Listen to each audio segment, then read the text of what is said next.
Good morning. This is great. I'm super happy to be here in Istanbul with everyone. Thank you to the conference organizers for putting this together. I'm actually realizing I need a clicker. Maybe it's here. Yep, got it. Great. Okay. So, thank you again for being here. It's nice to be in Istanbul. I was here a few months ago as well, realizing, of course, what happened with the earthquake. It's great to get everyone together to talk business and to continue lives. So I'm super happy to be here. As a bit of an introduction to me, I'm Allison. I've had 12 years in the mobile gaming industry, always in roles around data and insights. So I've had my hands on some great games like you can see here. Also, I've worked at tech providers and data companies as well. I'm at Gameanalytics right now, where I'm the COO. I live in Copenhagen, but I'm American, so you can hear my accent, but I am based in Copenhagen.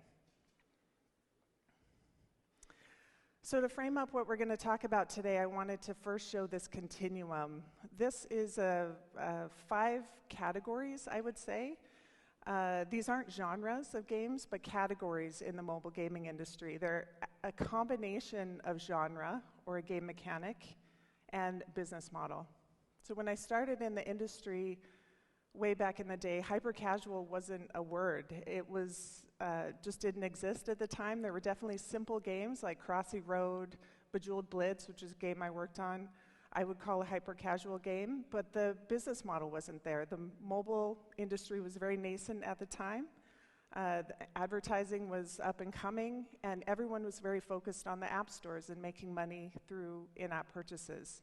So we called these games with very simple gameplay casual games, and the continuum that you see here stopped at casual and moved forward. Now, of course, the mobile games market matured. It very rapidly became more saturated and more competitive. So to make money with in-app purchases, these casual games at the time were needing to add more monetization features and go deep with live operations. So the mobile advertising industry also at the same time was maturing and became much more mature. So some very clever developers figured out that they could use UA arbitrage as their primary business model, while others were maybe more entrenched or focused on the in-app purchase business model. So the person who I believe coined the term hyper-casual was Johannes Heinz. He was at AppLovin at the time, but went on to found Popcore. And as you know, Popcore was purchased by Rollic last year, who was part of Zynga, who was part of Take-Two. So that's quite a powerful combination. In the series in Pocket Gamer, where he coined the term hyper-casual, he used a phrase that I really like to describe hyper-casual games, which is that they're a backlash or a nostalgic revival in terms of gameplay. So they were back to the basics, trying to find that kernel of fun in the games. Just to give an example of where casual games were at the time, this is Bejeweled Blitz. They were very much distracted by in-app purchases. Bejeweled Blitz is a 1-minute, fast, rapid jewel matching game that was actually a mini game, part of the larger Bejeweled title that was premium at the time, selling on the App Store for $10. They pulled out this mini game and they started to build out all of the bells and whistles behind it, all the live ops activities. They really doubled down on in-app purchases at the time. They added leaderboards, they added the daily spin here, which increased their revenue by 25% overnight. And yeah, this is where they were. Now, hyper-casual did none of that. They were not focused on that area at all. Instead, they were focused on the advertising business model, combined with very simple gameplay. Craig Chappell recently called these in Pocket Gamer the bubble gum of the industry. So you chew them up and you spit them out, as opposed to on this side of the continuum, which are more like your last meal that you are savoring every last bite of. So we're 10 years into this. 10 years goes by really fast, I have to say, and UA arbitrage is coming to an end. We know this distinctly in this room. I think we feel this every day with what's happening with the ATT and privacy sandbox from Apple and soon to be with Google. This is well documented. I'm not going to go into the details of it, and I know that there are a couple of sessions today about it as well, but the relevant result is that these low-cost installs are becoming less quality. So hyper-casuals relied on these very low-cost installs, but they're not garnering as much revenue in return. So there's pressure on hyper-casual studios, primarily hyper-casual, to push up the line. This is the same thing in terms of what was happening 10 years ago. They need to be, right now, we need to be more competitive with in-app purchases, retention mechanics. We need to move up the continuum. So I'm in the camp that hyper-casual is not dead, as Alex Shea has said with Voodoo, because simple games still exist and the advertising business model still exists. But instead, where we are right now is in an environment that is ripe for change and ripe for disruption. I'm really looking for what that revival is going to be, and I'm really excited to be here to talk to everybody about where we're going. So in making this transition, the idea going forward is to still use advertising for gaining your audiences. This is still the way to build an audience in your game. You just need to keep your players longer, and I say you just need to keep them longer. I realize that's a difficult thing. The way that we see studios doing this right now, or publishers doing this, is to continue to launch games quickly and then adapt the very best ones. So this is what Bejeweled Blitz did. They launched a very simple game and they adapted it very quickly. This is also what we see Voodoo doing. So they've talked about Mob Control, which is the one you see here. They launched this as a hyper-casual game and then put a team on it that was skilled in these live ops mechanics to build it out. So when I downloaded this week, this looks casual to me. This looks like a very traditionally casual game. And I do think that this strategy is hard because live ops and building out a game in this way is hard and difficult and a different skill set than hyper-casual studios have had. But I still think it lends itself to the rapid development that hyper-casual studios are very good at. It's just about developing on the same game instead of rapidly releasing new games. The other strategy that we see is this one. This is Habby, the Habby route maybe. So to start with a blend, to start with a mechanic that is very accessible and has mass market appeal, but then put your monetization mechanics on top of it from the beginning. Now, Habby is touted as hybrid, right? Where when I dug into this, they're the ones that are having the most success with hybrid games. When I downloaded this again, it looks casual to me. This looks like a traditionally casual game. And I think it does us a bit of a disservice to try to be focusing on what hybrid casual is, as opposed to focusing on the much bigger difference between hyper-casual games and casual games. So that's what we're going to look at today in terms of some numbers. I wanted to pull out these two distinct groups to ignore whatever's going on in the middle and try to understand the KPIs and the performance behind them. So we pulled, from Gameanalytics, we track 90,000 games every month. So we pulled out a sampling of those. We track across all platforms, but we looked at mobile specifically for this, for casual games and hyper-casual games. We wanted to look at the most successful games, so we pulled ones with greater than 1 million monthly active users, and we looked at the time period in 2023. So let's look at some numbers, which I really like.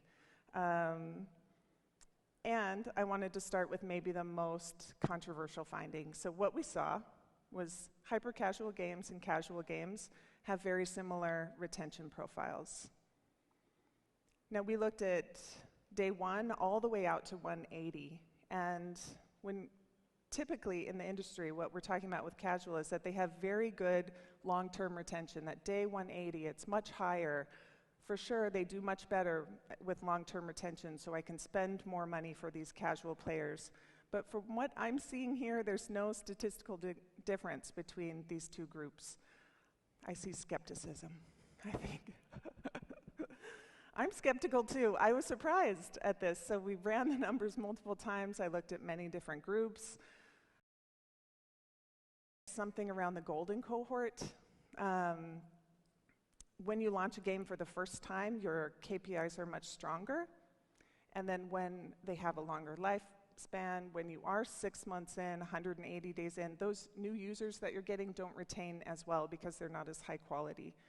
I didn't have time to look into that, unfortunately. I also want to look into return rates, so current user return rates, new user return rates, which is a different way of looking at retention, which I will do. So I want to encourage you guys to take a look at our blog and follow the Gameanalytics blog, because as soon as I figure this out, exactly what the dynamics are behind this, I will post about it and let people know.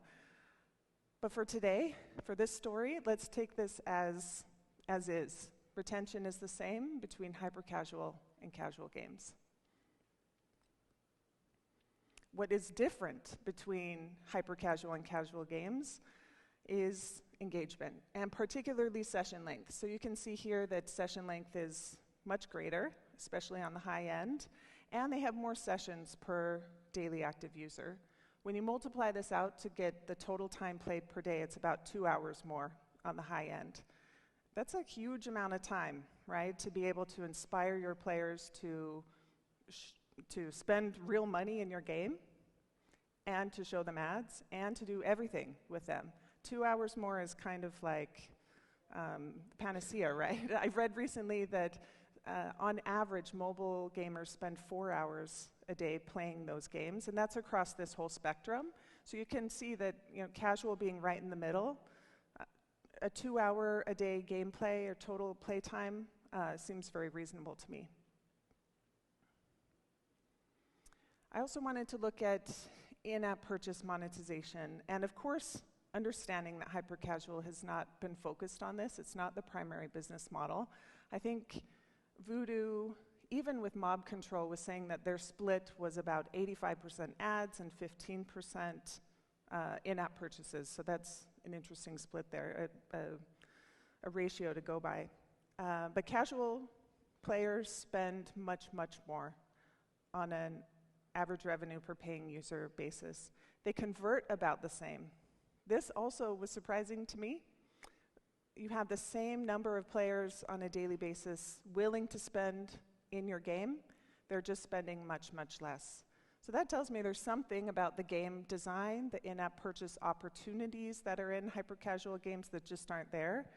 And if you do build those out, your players are going to be willing to spend.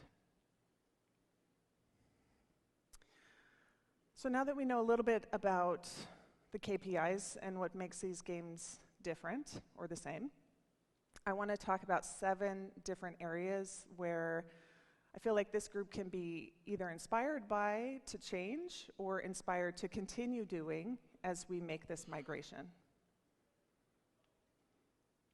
My first point here is around complexity. So when you are playing on this side of the continuum with hyper-casual to casual games, I'm not going to say that middle word, building in any more complexity into the games needs to be in the metagame and not in the core loop. So it's very important when you're engaging casual to hyper-casual players that they know how to play your game immediately and they know why they won your game. I think on the other side of the spectrum, you can have a gameplay that's much more complex and maybe even have a little bit more luck, if you will, in some of those games. But on this side, it has to be a lot more concrete and straightforward of, I won this game because I did this action. My next point is on graphics. So again, on this side of the spectrum, and as we're moving up, there's a much higher emphasis on high quality graphics. This doesn't look super up here, but I encourage you to download this. It's Tactile's Makeover Match. This is a solidly casual game. It has super nice graphics, super nice animation. You might not like the makeover theme per se, but as you move up this continuum, it's important to know that this level of quality and graphics, animation, the whole high fidelity that is in casual games is what you're competing against. Now, I do think that AI, of course, can be part of the disruption. These are some characters that I prompted with AI. And I'm excited to see where this goes. I think it could be part of that revival in terms of being able to make these super high quality games, but much, much faster than casual studios have been able to do. So speaking of being faster and continuing this high level of development, I think this is a super important thing for hyper-casual developers, or traditionally hyper-casual developers, to continue doing so that you have this high shots on goal, essentially. You can see here, this is from our game Intel, showing how many games were released from traditionally hyper-casual, Rollic, Voodoo, etc., all the way down the line. And I think that these big guys, EA, Scopely, they're doing a lot of internal testing, but they don't put games out on the market like hyper-casual does. So in terms of finding that hit that you can develop, I think this is a competitive advantage of hyper-casual studios in this environment that's so ripe for disruption. My next point is around live ops. Live ops is something that you need to embrace and bring in to your studios and make it very near and dear to your heart. I think there's many different live ops tactics. There's so many. What is important is to test and learn and figure out which tactics are the best for your particular game. The way you do that is with data, by the way. Hyper-casual studios are great at understanding data for marketing purposes, for UA. They're not necessarily so keen on the design aspect and what's going on with your in-game economies, etc. So Gameanalytics and your gameplay data in particular can help you to monitor your player behavior, monitor your game design issues, drill down into your player behavior. And I think most importantly, it helps you to build player profiles that you can use in those live ops activities. That's an area where all of the privacy things, ATT, what's happening there is not necessarily a concern. You own your user data and you're able to use it within your game to target players that you already have in your ecosystem with live ops activities. Another thing to continue, that I hope continues, and I think is important to continue, is the UA creative flow. So you need these fresh creatives with UA coming at you. And I realize I'm saying you need to continue doing everything and just add on, by the way, so I get that. I also think AI is an area where that will make this a lot faster as well going forward. I know there's a few talks at the presentation about this as well, and I'm looking forward to hearing how people are approaching UA in this new environment. Bundled mini-games as well is super compelling to me. Of course, Bejeweled Blitz started as a mini-game, so it's something near to my heart, but we see this happening in Tactile's game, as you saw before. This is Glue Mobile, who recently released Flavor Quest with mobile games in it. Mobile games are hyper-casual games, of course. They're the mechanics that everybody knows, bundled together. So you can use this purely for UA. It helps you to lower your the targeting aspect of that, so you can mass market. It also helps you within the game in terms of retention and engagement. So you can have it as a side mode, for example, that maybe gets players coming back more, spending more time in your game, as you need to be doing as you move up this chain. They can also be part of live events, which help with monetization and those particular KPIs. So I think they're really compelling. Game Refinery said, if I didn't say it already, that 77% of casual games have these these mini games within them. So casual is figuring this out and maybe absorbing some of what hyper-casual has been doing into their business models. One point about this is that, back to Johannes Heinz, he was talking about when he was purchased last year, that what they're trying to do is combine Popcore's basic gameplay, so trying to get back to the most engaging and broad games with Zynga's muscle, essentially. And I think that combination is super powerful, and I'm really excited to see what happens with Popcore. They're here talking as well, so I would recommend checking that out. My last point is about platform. Of course, we love mobile here. I love mobile. I've been in it for 10 years. But it's very, very hard to find an audience on mobile. There are some great up-and-coming platforms that I would just have you consider. Check out Roblox, check out what's happening with Fortnite. I think what I see there are some games that are able to get very, very big audiences, and I think it's really compelling to check out right now. Also Steam. Players are fairly universal from what I've seen. They like to have gameplay experiences that span the whole gamut from hyper-casual on up, and they mix and match in their daily gameplay. So these new platforms, I think, are an opportunity to build out all types of games, including what has traditionally been hyper-casual. Yeah. I want to emphasize, again, I'm excited about where we're at. I think there's a revival coming. We're in an environment that's ripe for disruption and change, and I'm excited to see what comes next. I hope what I talked about today gave you a few things to be inspired by. Gameanalytics is here for you as well. I'm here, and Sean's here for the duration of the conference, so we'd be happy to talk to you. And if we have time, I'm also happy to take any questions that you guys have.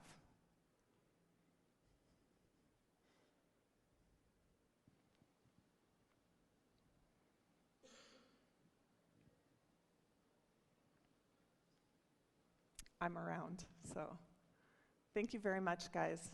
I appreciate the time and hope you have a great conference. Thanks.